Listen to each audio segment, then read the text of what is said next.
आप देख रहे हैं नेशनल वॉच, खबरों का खजाना। नमस्कार दोस्तों, 22 जनवरी को अयोध्या में प्रभु श्री राम लला की प्राण प्रतिष्ठा से ठीक पहले राजधानी लखनऊ के एक होटल में ओम टीवी ऐप ने एक संगोष्ठी का आयोजन किया, राम भूत वर्तमान और भविष्य 2024। इस संगोष्ठी में जो वक्ता शामिल हैं उसमें बहुत ही मशहूर और पैरोकार रहे वकील विष्णु जैन, जिन्होंने राम मंदिर के मामले को जीता, उनके साथ रंजना अग्निहोत्री जी जो उच्च न्यायालय की हैं वकील हैं, उसके साथ कन्नौज के सांसद सुब्रत पाठक मौजूद थे। अभिनेताओं की बात करें तो गौरव बजाज और राजेश कुमार यहां मौजूद थे। उनके साथ स्वतंत्रता संग्राम सेनानी चंद्रशेखर आजाद के पोते अमित आजाद यहां मौजूद थे और शिव सागर जो रामायण सीरियल के रामानंद सागर हैं उनके पौत्र वो यहां मौजूद थे। हमने ओम टीवी के संस्थापक नितिन जय शुक्ला जी से भी बात करी और कुछ खास गेस्ट से बातचीत की है। आइए देखते हैं राम को लेकर के इन बड़ा ऐतिहासिक पल है। अयोध्या में राम मंदिर का प्राण प्रतिष्ठा होने जा रही है और राम कॉन्क्लेव आज राजधानी लखनऊ में हो रहा है। किस तरीके से देखते हैं इस पूरे घटनाक्रम को? मैं इस पूरी चीज को बहुत अचीवमेंट की तरह देखता हूँ कि कोई भी अगर आप कॉन्क्लेव की बात करें और अगर खास करके इस मौके की बात करें, इस मोमेंट की बात करें तो ये इतना बड़ा ऐतिहासिक एक मोमेंट है कि इसके बारे में सोच के इसकी पूरी जब प्रोसीजर चालू हुआ था, कई लोग इसको एक वैसा कंक्लूड करते हैं कि बहुत बड़ा कंट्रोवर्शियल इशू है, बट ये पूरा होना अपने आप में एक प्रोसीजर है। जैसे बोलते हैं कि circle of life, Ram ji यहाँ जन्मे थे अयोध्या में, आज उनका मंदिर इस लेवल पे बन रहा है, तो ये इससे बड़ा अचीवमेंट हमारी पृथ्वी के लिए मतलब बहुत सारे हैं। जैसे कि हम वृंदावन की बात करते हैं, वृंदावन में भी श्री कृष्ण जी जन्मे और कैसे गोकुल से वहाँ मतलब पूरा एक रिलीजियस प्लेस बनी। सो जस्ट लुकिंग फॉरवर्ड, आगे देख रहा हूँ कि किस तरीके से मुझे मौका मिलेगा वहाँ जाके दर्शन करने का रामलला का। और बस आपको अगर मौका मिले कि रामायण में से कोई रोल करना हो तो कौन सा रोल करें? ज़रूर राम जी का रोल करना है। अब वो तो ऐसा है ना कि बोलते हैं कि हर घर में एक राम जी होते हैं और एग्जाम्पल इस तरीके से दिए जाते हैं, तो बचपन से ही वो सुन के ऐसा कुछ होने लगा कि मेरे से कुछ फालतू की हरकतें ना हो पाई। बट हाँ, बहुत सारे लेसन सीखने को मिले हैं बिकॉज मेरे फादर बहुत अलग लेवल के राम जी के भक्त हैं, तो वो फैमिली में कैसे चलते हुए आ रहा है। और मैं अगर कुछ दिनों के लिए या कुछ समय के लिए भी वो मौका अगर दर्शा सकूं और लोगों तक पहुंचा सकूं तो उससे बड़ी मेरे लिए सौभाग्य की बात। बुराई से थी, राम ने किसी जाति से नहीं लड़े, राम किसी व्यक्ति से नहीं लड़े, राम ने बुराई के खिलाफ संघर्ष किया। राम जब होश संभाले तो आप समझो उनको ले जाया गया किससे लड़ने के लिए? राक्षसों से लड़ने के लिए।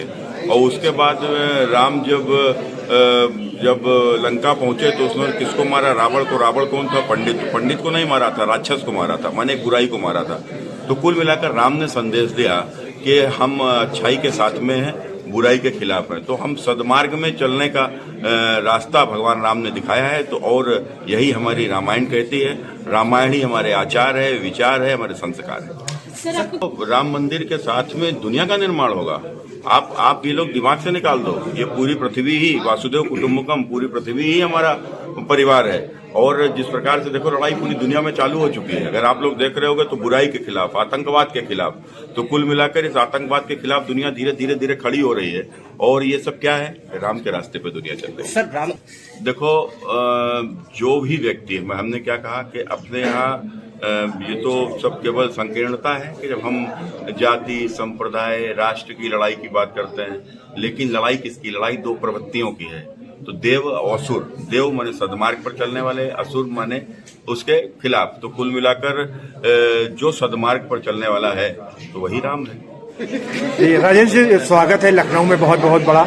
और अयोध्या में राम मंदिर का निर्माण हो रहा है और आज राजधानी लखनऊ में राम कॉन्क्लेव में आए, कैसे देखते हैं इन चीजों को? मैं तो यही कहूंगा कि मौसम में ठंडक है, लेकिन अयोध्या की गर्मी में इस सारी ठंड जो है छुप चुकी है। और ये एक तरह से कह लीजिए कि मेरे लिए तो नई दिवाली है। अब साल में 2 दिवालियां हुआ करेंगी और शायद 22 जनवरी हर साल एक दिवाली के रूप में हम लोग मनाएंगे।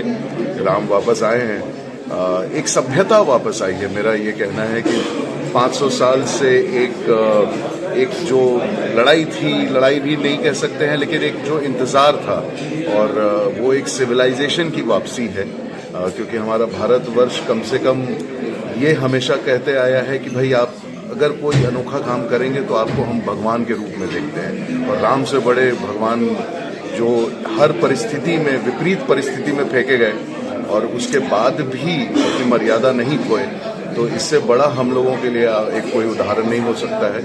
तो लखनऊ क्या, ये तो पूरे विश्व के लिए एक बहुत बड़ा दिन है, एक महत्वपूर्ण दिन है, और मैं फिर से कह रहा हूँ कि हमारी सभ्यता वापस आ गई। सर, जैसा प्राण प्रतिष्ठा को लेकर जगह जगह आयोजन हो रहे हैं, तो क्या टेलीविजन भी इसको लेकर के कुछ खास करने वाला है?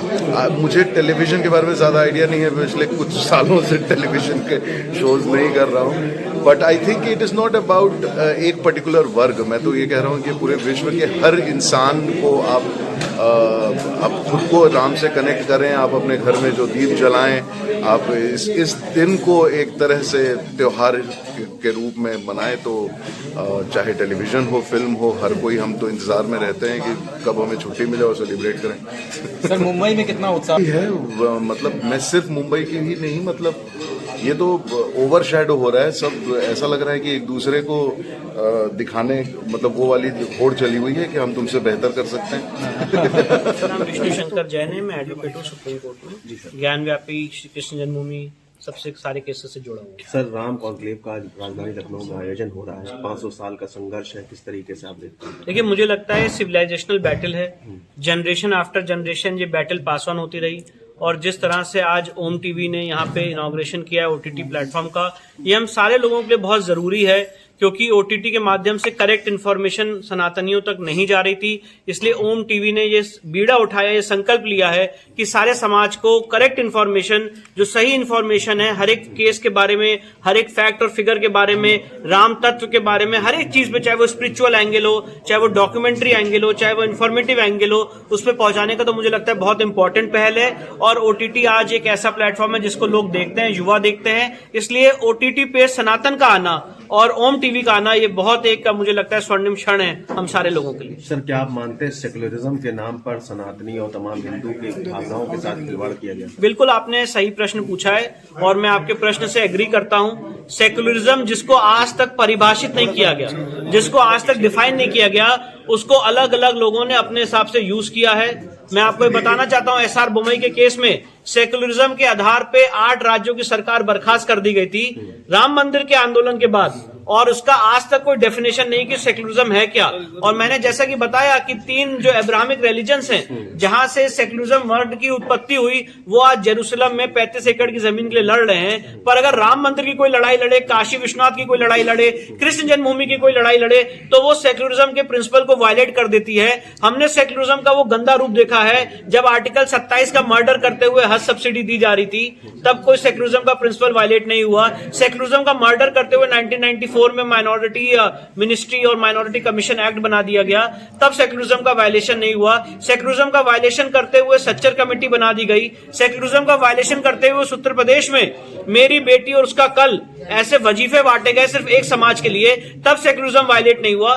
तो मैं बिल्कुल आपके सवाल से सहमत हूं कि सेकुलरिज्म वर्ड को मिसयूज किया गया है, और हिंदू समाज के लोगों को दबाने के लिए, उनके खिलाफ एट्रोसिटीज के लिए सेकुलरिज्म वर्ड का हमेशा उपयोग किया गया। सर, भगवान राम के पूरे जीवन से आप कुछ क्या कुछ प्रेरणा लेते हैं? भगवान राम के पूरे जीवन से मैं प्रेरणा लेता हूं कि हमें संघर्ष करना चाहिए, और जो पूरी पंक्ति में आखिरी बैठा हुआ व्यक्ति है उसको न्याय दिलाने का काम करना चाहिए। राम राज्य की जो हमारी परिकल्पना है उसका मतलब होता है justice to all, appeasement to none.